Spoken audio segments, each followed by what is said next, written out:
পশ্চিম দৰঙৰ ৰাজৌগাঁও নগাঁৱত ৰাইজমেল নগাঁৱৰ বয়োজ্যেষ্ঠ ব্যক্তি আব্দুল ছামাদক ভুৱা গোচৰত জেল হাজতত ৰখাৰ অভিযোগ উত্থাপিত হৈছে। গাঁওখনৰ ৬৮-বৰ্ষীয়া ধাৰ্মিক ব্যক্তি আব্দুল ছামাদৰ বিৰুদ্ধে একে গাঁৱৰে এগৰাকী ৬০ৰ ঊৰ্ধৰ মহিলাই মাৰপিট কৰাৰ উপৰিও শালীনতা হানিৰ চেষ্টা কৰা বুলি চিপাঝাৰ আৰক্ষী থানাত এটি গোচৰ ৰুজু কৰিছিল।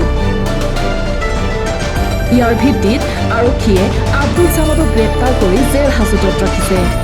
এগৰাকী সহজ সৰল নিৰ্জীৱ প্ৰকৃতিৰ লোকৰ ওপৰত এনে ভুৱা গোচৰ জাপি দিয়া কাৰ্যত ক্ষুব্ধ হৈ পৰিছে অঞ্চলটিৰ ৰাইজ, যাৰ বাবে ক্ষুব্ধ ৰাইজে যোৱা 18 আগষ্টত পূব নগাঁও উচ্চ মাধ্যমিক বিদ্যালয় প্ৰাংগণত এখন ৰাইজমেল অনুষ্ঠিত কৰে। যুৱ সমাজকৰ্মী সন্তুৰাম দাসৰ সভাপতিত্বত অনুষ্ঠিত মেলত প্ৰায় 10খন গাঁৱৰ ৰাইজে স্বতঃস্ফূৰ্তভাৱে অংশগ্ৰহণ কৰি এগৰাকী সৎ নিষ্ঠাৱান ব্যক্তিক মনে সজা গোচৰত আসামী সজোৱা তথা এনে খাতা পুৰুষীয়া সম্প্ৰীতিৰ মাজত বিষ বাষ্প বিয়পাই দিয়া কাৰ্যক ধিক্কাৰ দিয়ে।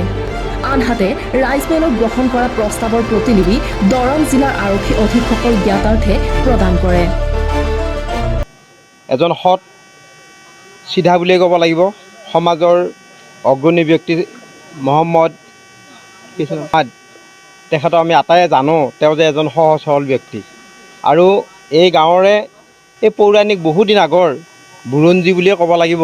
সেই দিনৰে কিবা মাটিৰ সংক্ৰান্তত তেওঁলোকৰ এটা গণ্ডগোল চলি আছিলে আৰু সেই মুহূৰ্ততে এই পূব নগাঁও গাঁৱৰে এগৰাকী মহিলা যমুনা দেৱী, তেওঁ বয়োজ্যেষ্ঠ মহিলা, প্ৰায় 60 ইয়াৰ্ছ। কথা হ'ল এই ছামাদ আলীৰ ওপৰত তেওঁ এটা মিছা অভিযোগ দি পাথৰিঘাট আৰক্ষী চকীত এখন এজাহাৰ প্ৰদান কৰে আৰু সেই এজাহাৰত তেখেতে উল্লেখ কৰিছে তেখেতক অশালীন ব্যৱহাৰ কৰা বুলি, অশ্লীলতা হানি কৰা বুলি কৈছে। কিন্তু এই কথাটো কিমান দূৰ সত্য এই অঞ্চলৰ আজি ৰাইজমেলত প্ৰত্যেকৰে মুখতে পৰিস্ফুট হৈছে যে কথাটো অসত্য, যিহেতু ছামাদ আলী এজন শত্ৰুৰুদ্ধ ব্যক্তি, সামাজিক ব্যক্তি আৰু আজি আটায়ে এই ৰাইজমেলত বক্তব্য ৰাখিছে। আমি DC মহোদয়ৰ ওচৰত, SP মহোদয়ৰ ওচৰতো আবেদন বা আজি এই সভাৰ প্ৰস্তাৱ প্ৰেৰণ কৰাৰ সিদ্ধান্ত লৈছোঁ। ইতিমধ্যে আমাৰ প্ৰস্তাৱ যুগুতোৱা হৈছে।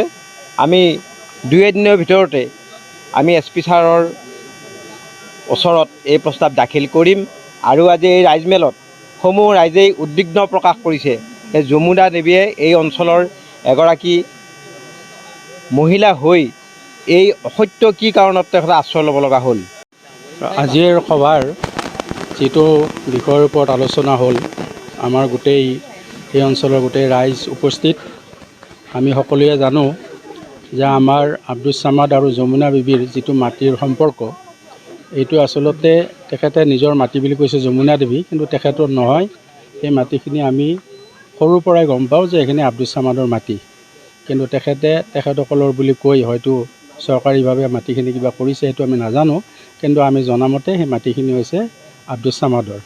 আৰু তেখেতে এটা কথা লিখিছে এজাহাৰখনত যে 7 বিঘা মাটি তেওঁ হেনো মানে একোৱাৰ দি হেঙাৰ দি পেলাই এই বলবৎ হিচাপে খাই আছে আৰু তাত হেঙাৰ ভাঙিব যাওঁতে তেখেতক বলবৎ কৰা বুলি। তো এইবিলাক সম্পূৰ্ণ মিছা কথা, যিহেতুকে তেখেত এজন ধাৰ্মিক মানুহ আৰু ইতিমধ্যে 70 বছৰ পাৰ হৈ গৈছে আৰু তেনেকুৱা যদি তেখেতক ধৰ্ষণ কৰাৰ বা কিবা বেয়া কাম কৰাৰ যদি লক্ষ্য হ'ল হয়, সেইটো বেলেগ 2-এজন মানুহ নিশ্চয় দেখা পালে হয়, কোনোৱে দেখা নাই। আৰু আমি গম পালোঁ সমাজ আকাৰে যেতিয়া আলোচনা হ'ল যে তেখেতসকলে সাক্ষী নাপায়, অৱশেষত ঘৰৰ পৰা মানুহ মাতি নি সাক্ষী হিচাপে তেখেতসকলক সঁচা কথাটো নকৈ মিছা কথা কৈ তেওঁলোকৰ সাক্ষীৰ নামটো দিছে। হয়, মই নিজৰ ঘৰৰ মানে পদূলিত আৰু বাৰান্দাত বহি আছিলোঁ। থাকোঁতে যিজনী যমুনা বাইদেউ, তেওঁ মানে আমাৰ ঘৰত গৈছে আৰু যমুনা বাইদেউ যোৱাৰ পিছত মোক মাতি আনিছে, আনি কৈছে এই এটা দৰকাৰ আছে আহাচোন বুলি কৈছে। তেতিয়া মই গ'লোঁ। যোৱাৰ পিছত চোতালত দেখা পালোঁ যি এই পুলিচ বহি আছে। পুলিচে তেতিয়া মোৰ এড্ৰেছটো ল'লে আৰু এড্ৰেছটো লোৱাত মোৰ লগত আৰু বসুন্ধৰ দাস বুলি আছিল, তেওঁৰো এড্ৰেছ লোৱাত তাৰপিছত মই সুধিলোঁ মানে সুধিব নাপালোঁ আৰু সুধিম আৰু হেৰি কিয়নো এড্ৰেছটো ল'লে বুলি মই সুধিম বুলি ভাবোঁতে তেওঁলোকৰ প্ৰশাসনৰ মানুহ এজনে সুধি দিলে, কৈছে হেৰি তোমালোকৰ যি এড্ৰেছ ল'লোঁ কিহৰ কাৰণে ল'লোঁ কওকচোন বুলি ক'লে। মই কৈছোঁ মইতো নাজানো, আপোনালোকে কওক। কৈছে এই কিবা আমাৰ মানে গণ্ডগোল হৈছে আব্দুল চামাদ আৰু যমুনা দেৱীৰ মাজত এই এই মানে গণ্ডগোল হোৱা বুলি কৈছে। তাৰপিছত যেতিয়া নেকি গণ্ডগোল হোৱা বুলি ক'লে আমিতো আজিহে শুনিলোঁ, আমিতো আগত গম পোৱা নাই, গতিকে মিছা কথা কেনেকৈ ক'ম, সেই বুলি তাৰমানে আমি প্ৰশাসনৰ মানুহখিনিক কৈ দিলোঁ। দিয়াত আৰু শুনি কৈছে, মই কৈ দিছোঁ আৰু সেইখিনি কথা। দৰং জিলাৰ নগাঁৱৰ এই আব্দুল চামাদক যি তাৰমানে সত্য ঘটনাক লৈ যি তেওঁক ধৰ্ষণ কাৰ্যত জড়িত কৰিছে যমুনা দেৱীয়ে, তেওঁ এতিয়া কাৰাগাৰত আছে। তেওঁক আমি সোনকালে কাৰাগাৰৰ পৰা মুকলি কৰি দিয়াটো বিচাৰোঁ। বিনা কাৰণত তেওঁ কাৰাগাৰত বন্দী হৈ আছে। আমি বহুত দুখ পাইছোঁ, এনেকুৱা লোক এজন সমাজৰ কাৰাগাৰত বন্দী হৈ থকাৰ কাৰণে আমি বহুত দুখ পাইছোঁ। আমি ৰাইজে আৰক্ষী বিষয়ালৈ বিনম্ৰ অনুৰোধ জনাওঁ, তেওঁক যাতে সোনকালে কাৰাগাৰৰ পৰা মুকলি কৰি দিয়ে। মই আব্দুল চামাদ আৰু যমুনা দেৱীৰ ওপৰত অকণমান ক'বলৈ ওলাইছোঁ যে যমুনা দেৱীৰ যি 7 বিঘা কিবাখিনি মাটি বুলি কৈছে, তেখেতৰ 4 বিঘা মাটি ইতিমধ্যে মই 5 বছৰ ধৰি এটা খিচাৰি বনাই তেওঁলোকৰ মানে এইটো বছৰ চুক্তিত কাটা যোৱাকৈ মই খিচাৰি এটা বনাই তেওঁলোকৰ পুখুৰীটো চলাই আছিলোঁ। ম্যাদ উকলি গৈছে আৰু বাকীটো খেতিৰ মাটি তেওঁলোকৰ আছে।